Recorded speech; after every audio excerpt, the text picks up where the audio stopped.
Solo 0-0 e quando diciamo solo lo diciamo perché la gara si era messa nel modo in cui tu potevi realmente cogliere i 3 punti sul campo del Cittadella. Niente di facile perché senza Pavoletti al Cagliari mancavano delle alternative in attacco, la sola punta, la Padula ha fatto grandissima fatica a cercare spazio dentro l'area di rigore della squadra veneta e questa è stata un po' la lacuna che alla fine è emersa dall'intera gara. Un Cagliari capace di sviluppare il gioco fino a ridosso dell'area ma poi incapace di trovare la via della rete, soprattutto di avere peso in attacco, di mettere uomini dentro i 16 metri, di dare sostegno alla Padula. E quando c'è stata l'espulsione nel secondo tempo, quando si sono avute meno occasioni che nel primo, perché dobbiamo ricordare che il Cagliari la partita la poteva vincere soprattutto nel primo tempo con i colpi di testa di Dossena in particolare che hanno impegnato Castrati in 2 parate difficili e poi con un tiro di Falco. Ecco, quando nel secondo tempo c'è stata l'espulsione di Salvi e la Cittadella è rimasto in 10 uomini, questa lacuna del Cagliari è stata messa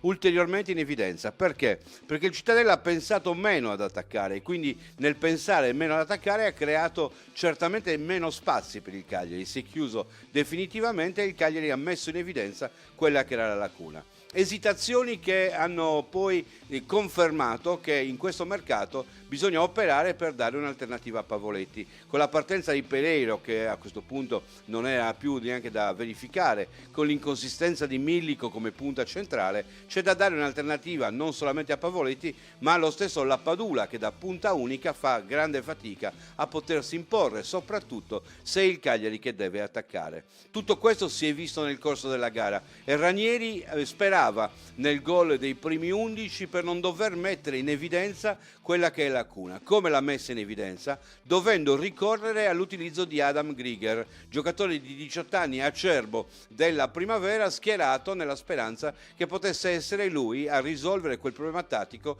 che con altri giocatori non poteva risolvere perché nessuno somigliava a Pavoletti stesso. Il dover mandare in campo il giocatore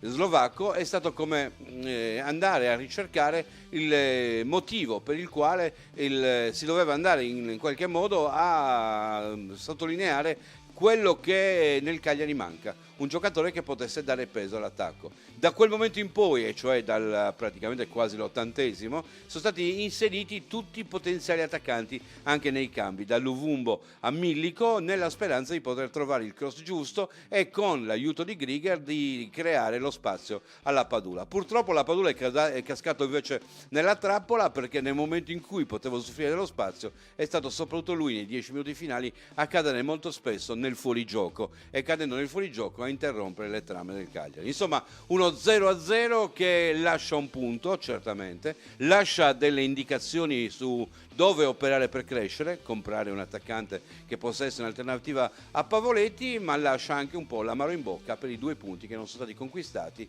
in una partita che si era messa nel modo giusto. C'è la prossima, ma soprattutto ci sono i giorni di mercato, bisogna sfruttare tutto, non bisogna distrarsi, non bisogna assolutamente perdere nessun tipo di indicazione per cercare di migliorare. Le basi per la grande rincorsa si pongono adesso.